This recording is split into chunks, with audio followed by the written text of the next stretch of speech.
የኢትዮጵያ ብሔራዊ ቡድን የግበር ለበርካታ ጊዜያት ተጠብቋል። በውጤታማነቱ ምክንያት የአፍሪካ ውድድሮች በመጡ ቁጥር በሚታወሰው የስኬታማ መድን እግር ኳስ ክለብ አምበል ነበር። በአንድ ክለብ ውስጥ ከ10 ዓመታት በላይ በማገልገል ይታወቃል። ከግብ ጠባቂነቱ ባሻገር በወልዲያ ከተማ ስፖርት ክለብ ውስጥ የግብ ጠባቂዎች ዋና አሰልጣኝ ሆኖ ክለቡን አገልግሏል። በሬዲዮ ጣቢያዎች ላይም እግር ኳስን በመተንተን አንቱታን አትርፏል። ስመጥሩ ግብ ጠባቂ ይልማ ከበደ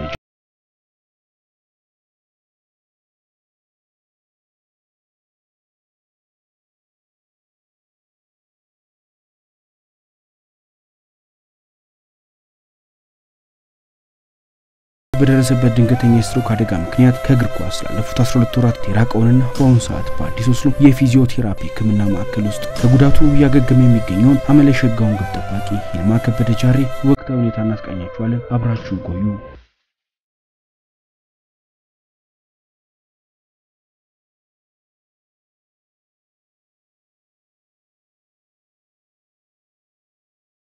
እግር ኳስን ተወልዶ ባደገባት ይርጋለም ከተማ እንደጀመረ የሚናገረው ይልማ ከበደ ጃሬ ግብ ጠባቂ ለመሆኑ በወቅቱ በከተማው ላይ የነበሩት ሁለት ወንድማማቾች ሸዋ ዶጊሶና ዜና ዶጊሶ መመልከቱ እንዳነሳሳው ይናገራል። በአንድ ወቅት በሜዲያ ልምምድ መስራት ታክቶት ወደ ሐዋሳ ጠፍቶ እንደነበር የሚያወሳው የቀድሞ ግብ ጠባቂው ዳግም ተመልሶ ቡድን መቀላቀሉና ጠንክሮ መስራቱ ለእግር ኳስ ሕይወቱ መሰረት እንደጣለለት ያብራራል። ሐዋሳ ሞዴል የሆኑ ሁለት ወንድማማቾች አሉ። ያኔ ኢትዮጵያ ተቀደም አንደኛው ዋንጫና ሁለተኛው ዋንጫ የሚባሉ ውድድር አለ። እዛ ላይ እነሱ አንደኛው ለጋሞ ጎፋ ምርጥ አንዱ ለሲዳሞ ምርጥ ሲጫወቱ እነሱን በማየት ነው የመንፈስ ቅናት ሲፈስ አድሮብኝ እንደነዚህ ልጆች ሆናለሁ ብዬ ሸዋ ዶጊሶና ዜና ዶጊሶ ይባላሉ። እነሱን በማየት ነው የተነሳው ወደ ግብ ጠባቂነት የገባሁት። እኔ በጣም ከበደኝ። የሚገርም ያኔ በጣም ስለከበደኝ ተነሳውና እኔ ሀገሬ 2 እና 3 ትሬኒንግ በሳምንት ሰርቼ እንደፈለኩ መጫወት ሰውዬ ምን እዚህ ያፈጋኛል አልኩ። ተነሳውና ጠፋውና ሄድኩ።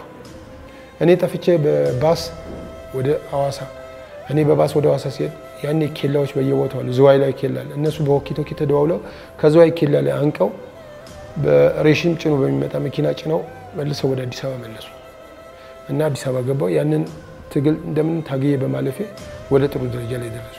ያኔ በሄድ ኖሮ እዛው በቀር ኖሮ እንግዲህ እስከዛሬ ወደ ኳሱ ዓለም ላይ አልታወቅም፣ ጥሩ ደረጃ ላይ አልደርስም ነበር። በኢትዮጵያ እግር ኳስ ታሪክ በአፍሪካ መድረክ እርሱ የግብ ክልሉን ሲጠብቅበት የነበረው የመድን ስፖርት ክለብ በውድድሩ ረጅም ርቀት የተጓዘበት ጊዜንም እንዲህ ያስታውሳል። ጥሩ ሆኜ በመውጣት ወደ መድን ገባው። መድን ሲያመጣኝ አሰልጣኝ መንግስቱ ወርቁ ነው። በ1979 የኢትዮጵያ የአዲስ አበባ 100ኛ ዓመት ይከበር ነበር። ለዛ ክብረ በዓል በቀጠና ነበር ውድድሩ። ለቀጠና 2 ተመረጥኩ አለውበትና በዛው ታየው። በዛው መንግስቱ ወርቁ ወደ መድን አመጣኝ። ከዛ ከመድን ጋር ጥሩ ስኬትን አሳልፈው ለ16 ዓመት ለመድን ተጫውቻለሁ። ጥሩ ስኬትን አሳልፌያለሁ ከመድን ጋር። በ1990ዎቹ እግር ኳስ አሰልጣኝነት ህይወቱን አሃዱ ብሎ የጀመረው ይልማ ከበደ ጃሬ ለበርካታ ዓመታት በግብ ጠባቂነት ባገለገለው ክለብ መድህን በ1994 ከአሰልጣኝ ጥላሁን መንገሻ ጋር በመሆን ክለቡን የኢትዮጵያ ሻምፒዮን ማድረግ ችሏል። ከአሰልጣኝነት በዘለለ በጥልቅ እግር ኳስ ትንታኔዎቹ አንቱታን ያተረፈው ይልማ ከበደ ከኢትዮጵያ ሚሊኒየም አንስቶ ላለፉት 9 ዓመታት በተለያዩ ሬዲዮ ጣቢያዎች ላይ መስራት ችሏል።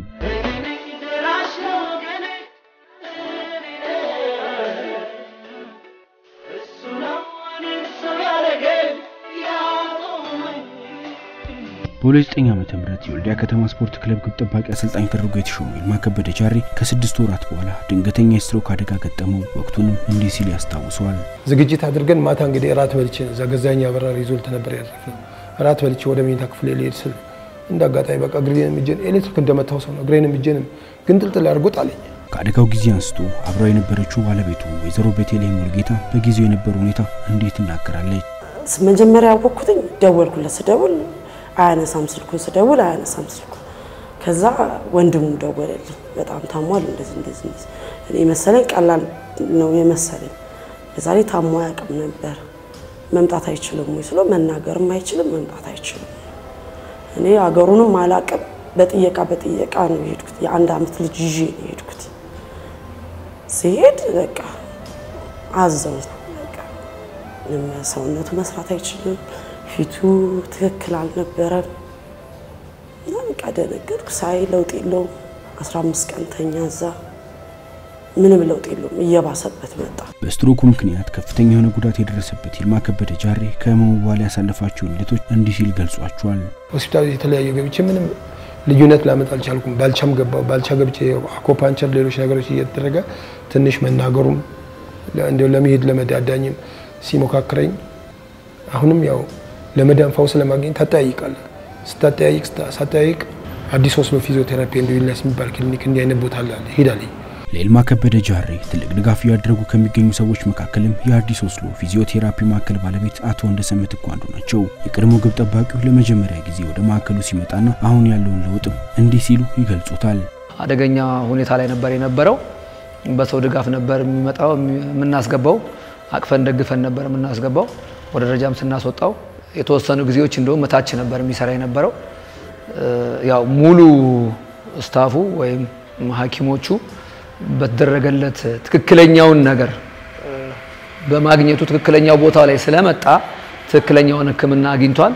ለዛም ለውጡ ምልክት ነው። በአዲስ ኦስሎ የፊዚዮቴራፒ ባለሙያ የሆኑት አቶ ኃይለ ሚካኤል ስጦታው በኩላቸው ይልማ ከበደ ጃሬ ከዚህ በፊት ከፍተኛ ጉዳት ደርሶበት ወደ ማዕከሉ እንደሚመጣ ገልጸው ያለው ለውጥ መልካም እንደሆነና በቀጣይም ራሱን ችሎ የሚንቀሳቀስበትን መንገድ ለመፍጠር ማዕከሉ እየሰራ እንደሆነ ተናግረዋል። በአግባቡም ወይም ደግሞ በወቅቱ ወደ ፊዚዮቴራፒ ሕክምና ይሄድ አይመስለኝም። ምክንያቱም 6 ወር ቆይቶ ነው ወደኛ የመጣው።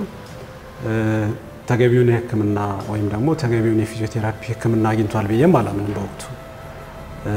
ከዛ በኋላ ግን ከኛ የሕክምና ሴንተር ከደረሰ በኋላ ያለው ለውጥ በጣም አበረታችና ደስ የሚል ነው።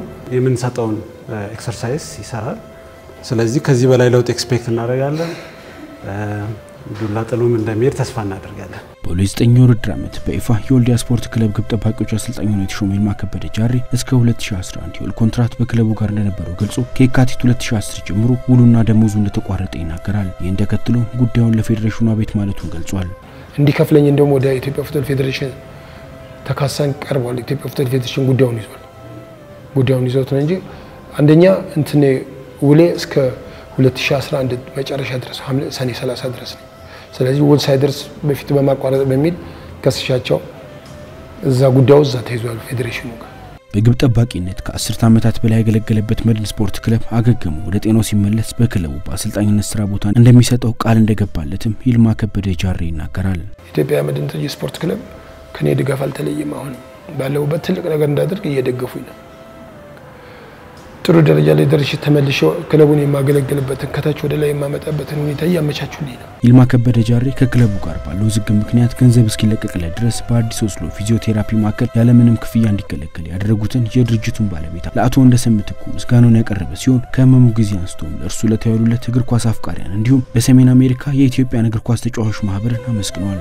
እንግዲህ ድጋፍን በተመለከተ ለማመስገን የደጋፊ ማህበሮችም አሉ ኢትዮጵያ ውስጥ። የቼልሲ የደጋፊዎች ማህበር እና የማንቸስተር እና የሊቨርፑል የደጋፊዎች ማህበር መጀመሪያም የደረሱልኝ እነሱ ናቸው። እዚህ ደግሞ ጭንቀት የለብኝም፣ ብዙ በክፍያም ብዙ አልጨነቅ። የፊዚዮቴራፒው ባለቤት አቶ ወንደሰን ያለውን ጉዳይ ስለሚያውቅ በኢትዮጵያ ፉትቦል ፌዴሬሽን ያለብኝን ጉዳይ ስለሚያውቅ ወደፊት ባክ ፔመንት ሲከፈል ሁሉ ነገር መክፈል ስለምችል በዚህ በክፍያ እንዳትጨነቅ ዳይሬክትሊ እየመጣ በትክክል ስራ ብሎ እንትኑ ስለሰጡ በጣም በዚህ አጋጣሚ ላመሰግናቸው።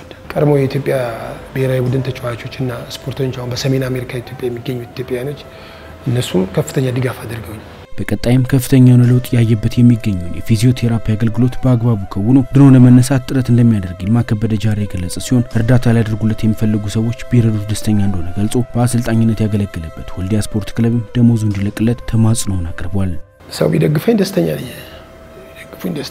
እኔ እንደውም ክለቤ ደሞዜን ቢለቅልኝ ደስ ይለኛል። ይልማ ከበደ ጃሬን መርዳት የምትፈልጉ በአቢሲኒያ የባንክ አካውንት ቁጥር 66 1465 ላይ የተቻላችሁ እርዳታ ማስተላለፍ ትችላላችሁ።